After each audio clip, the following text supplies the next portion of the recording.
Good morning, sir. Thanks for having me.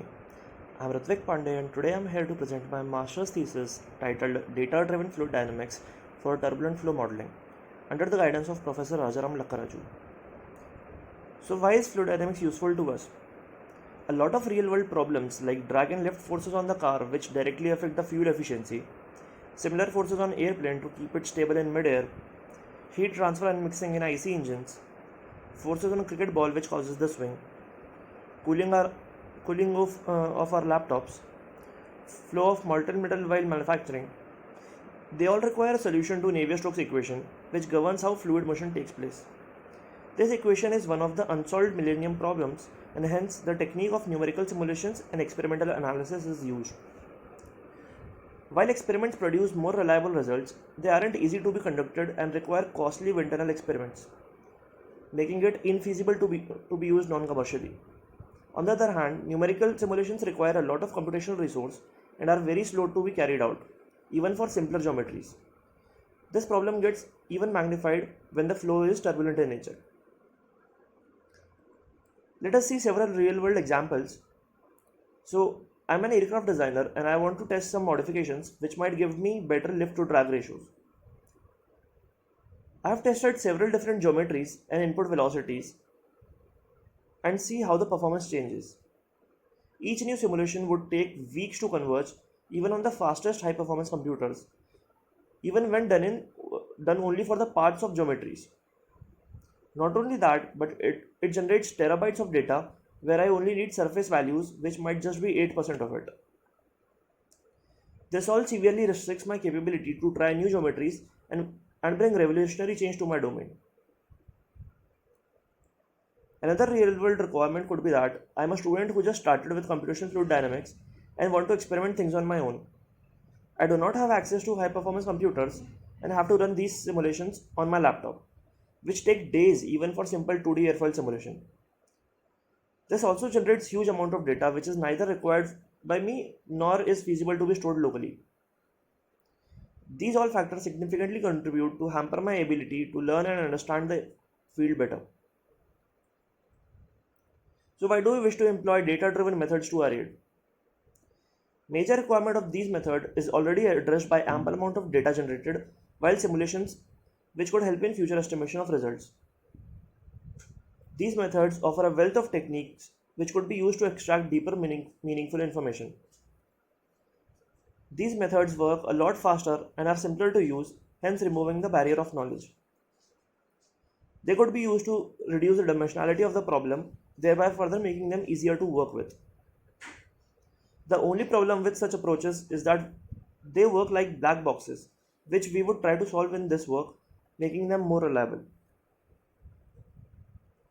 So we aim to create a data-driven system which can predict the mean turbulent flow field values in a wind tunnel with just the geometrical information.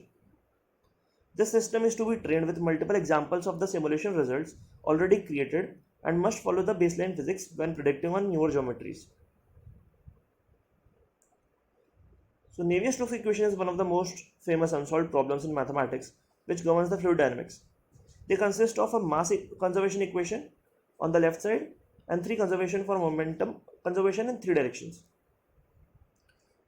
For making these partial differential equations faster to converge, turbulent systems turbulent systems, a mathematical technique of Reynolds time averaging to both mass and momentum is applied. Capital U is the time average velocity and U dash is the turbulent fluctuations. Time averaging simplifies the equation to give Reynolds test tensor and an easy to solve PDE in average velocities. The stress tensor consists of squared fluctuation term which becomes significantly small for lower magnitudes of fluctuation. Also for steady state solutions, time derivative for time average mean flow field goes to 0. Even after these simplifications, it takes weeks to run a single large scale simulation. Convolutional neural network is an artificial attempt of creating a brain-like network with consideration of spatial proximity of data. This makes it widely used in image processing tasks like facial recognition for unlocking our phones. The convolution filter is basically a mathematical convolution operator in 2 and 3 dimensions. This operation has certain weights associated with corresponding filters, followed by certain activation function, just like a real neuron we have in our brain. And each filter looks for a certain feature in the image. These features are primary features like lines with different slopes in earlier layer of network and higher order features like distinctive shapes in later layers. With time, these weights are tweaked as the network sees more training examples to finally extract features which are important for the image. Thus, such a network could be easily used to extract essential features and derive meaningful information from the same.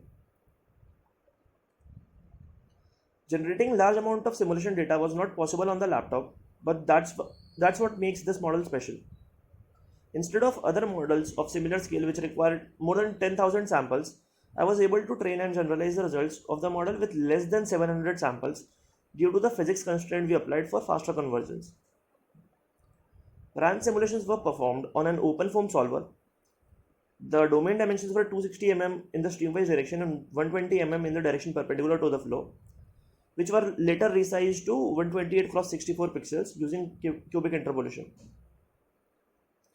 The number of grid elements varies according to the shape used, but with a base cell size of around 1 mm. The average cell count was about 30,000. Boundary conditions were kept fixed with the constant velocity of 1 meter per second on the inlet, which is the left wall, a zero grading condition on the outlet, which is the right wall, and a no slip boundary condition on top and bottom and obstacle walls. Furthermore, the dynamic viscosity was set to 10 to the power of minus 4 meter square per second. This gives us an approximate Reynolds number between 600 to 1000 depending on the geometry size. To make it easier to perceive the distance, signed distance field or SDF is computed from the surface of the body and the channel both and added as an input to the model. Apart from 700 samples to train 300 other simulations were done to create the dataset for testing our results. These geometries were then created using a generator that creates obstacle shapes based on 5 different primitive shapes as shown here by randomly shifting the points used to construct these shapes in a given range of direction. Hence the total of 1000 RAN simulations which took close to about 10 minutes per simulation. I present you Deep Study NS, a fully convolutional neural network based on UNet architecture. UNet architecture has downsampling encoder network which compresses the geometric information or SDF into reduced dimension latent space or latent geometry representation LGR. This is followed by an upsampling decoder network that maps LGR encoding to the field components, which for our case are U, V and P fields. The key component of this architecture is the skip connection from encoder to decoder, which creates the flow based on encoded geometrical features at the corresponding feature maps. This sharing of encoding layers preserves the sharp edges and is better at mapping abrupt changes in the field values at those geometrical features. Each neural network based architecture has loss function which gives it an estimate of how close the network's prediction are to the real values. Hence, the standard way to make these function is to give a mean squared error or MSE of every pixel value. There is also a cosine proximity calculation by taking a dot product of predicted and true field maps divided by product of their determinants. I would like to introduce a new kind of loss function for this problem which takes into account the physics of the problem. This not only speeds up the convergence and requires significantly lesser number of training samples, but also ensures that our predictions show as less deviation from the real world physics as possible, hence improving the reliability of these data-driven methods beyond considering them as black boxes. Here we will call it Navier-Stokes based loss or NS loss, which has 3 components for a 2-dimensional flow. The first component comes from the continuity equation, also called the continuity loss, and the other 2 components are from the momentum equations. The squared summation of all these components would give us the NS loss, which can be easily generalized to 3 dimensions. For a low fluctuation amplitude turbulent flows, all these components must be close to 0.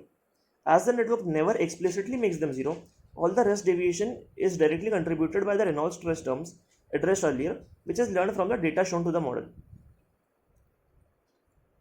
The total loss function used by us in this model training was summation of MSE and NS loss. We now feed the geometry to both RAN solver and our model to compare the results. The geometry is shown in bottom left corner, and this is the true velocity in x direction denoted by u computed from the RAN solver. This is the predicted velocity fields in x direction denoted by upred by our model. It can be seen how closely our predictions match the ground truth. This includes the large scale flow features like increased flow speed surrounding the geometry and also the no slip boundary surfaces on channel walls and the geometry as seen in blue color. Subtracting the predicted U fields from the true values resulted in this error map. Similarly, here is the true velocity in y direction denoted by V, and here is the predicted velocity in y direction by our model. Again, the predictions are very closely matching the ground truth, including the flow divergence on the corners. And this is the error between predicted and the true values. Finally, this is the pressure field computed by the solver, and this is the pressure field predicted by our model. And this is the prediction error in the pressure fields. As it can be seen, the errors are much smaller in comparison to the data, and our model was able to capture the ground truth values quite well. Same is represented when I quantify these errors. The mean squared error for this sample was 2.8%, while the mean absolute error was 5.6%. The average cosine proximity of all the field values was 0.997. Let's look at another sample. So this is the true velocity in x direction computed from the RAN solver, and this is the predicted velocity in x direction by our model. It is again visible that just like the previous case, our model was able to capture the field quite well with all the characteristic features present. Subtracting predicted U fields from the true value resulted in this error map. Similarly, here is the true velocity in y direction denoted by V, and here is the predicted velocity in y direction by our model, which is again very much similar to the ground truth. And this is the error between predicted values and the ground truth. Here is the true pressure field computed by the solver, and here is the pressure field predicted by our model. And finally, this is the prediction error in the pressure fields. We can again note that our predictions are matching the real world flow simulations with quite good accuracy. This is shown by the numbers too. The mean squared error for the sample was 3.2%, while the mean absolute error was 6.1%. The average cosine proximity for all the field values was 0.995. I will just glance through a few other examples. This one is for triangle based geometry.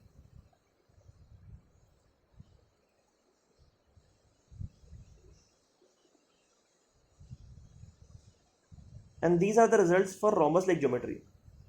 As it can be seen, the error for all these plots lay fairly low in the range of 5 to 6%, showcasing the trade-off of accuracy we had to make. For visual inspection, I have created a repository of 100 prediction results and error maps. Link to them is mentioned at the end of the PPT. Lift and drag forces on each sample is calculated using formulations given by Kamen and et al. By applying a control volume around the object. The coefficients of lift and drag are calculated for 20 randomly picked shapes for both true and predicted flows. This figure shows coefficient of lift for true fields given in green and for predicted fields given in red. As you can see, for most geometries, the predicted field resulted in close to true field lifts. The average error in lift values was 12.2%. Similar trends can be seen for coefficient of drag, with average error being 9.7%. Predictions from our model is not an iterative process, and hence is cheap on computation and data storage cost. Also, it has the capability to utilize GPU resources to run parallelly. These all factors contribute to significant speed gains on CPU as well as GPU. Here are few numbers I would like to present. For the set of all 1000 simulations, the storage required by the CFD solver, even for this low resolution, was around 90 GBs. While the total size of our model was under 150 MBs, which is 600 times smaller. More the number of simulations we have, the better would be the storage advantage. We tried to benchmark the speeds of solver and our model on both CPU and GPU. Solver was specifically much slower on CPU, taking about 10 minutes to converge for each simulation, while our model was able to give predictions with a compute time of less than 0.5 seconds, giving us a 1300 times boost in speed. Running the solver on GPU required some optimization, which resulted in average convergence time of about 1 minute per simulation. our model could use TensorFlow libraries to optimize itself on runtime, resulting in compute speed of about 0.06 to 0.1 seconds per simulation, depending on the batch size. This is a magnificent 1000 times boost with considerably small errors. To make my work more accessible, I have created an easy to use demonstration. Here we would like to predict Ran's flows around the custom geometries. I just need to draw the 2D shape and the model does its prediction in fraction of seconds, while also not generating any additional data, saving our storage space. All the source code for this project and the training data has been made available on GitHub. For visual inspection, the repository of 100 results has been created and I have mentioned its link too. Leveraging the capability of getting flows around custom geometries, I tried to extend this model further by trying to predict flows for kind of shapes the model has never seen. For example, a bullet, a temple, a star, and a motorbike has been shown. So what makes this solution special? This method is a lot faster than conventional solvers and hence speeds up the innovation and testing. It has lesser memory requirement, which removes the necessity of having plentiful of drive storage.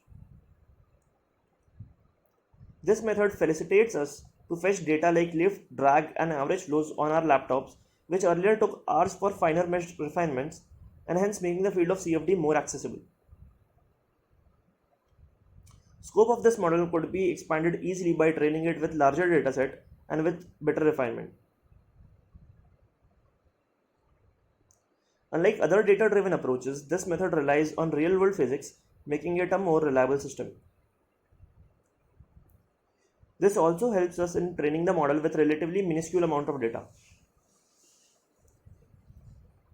Finally, it would bring me great happiness if this work in future could lead to advancements in current methods of design and would make it easier for students to start learning and experimenting even in the absence of high performance computing which they might be facing now. I would like to thank Rajaram sir for all the support, guidance and motivation he filled me with. I have been working with him for 3 years and he has been a great teacher and role model to me. Thanking you sir. I would be delighted if I could answer few questions related to my work.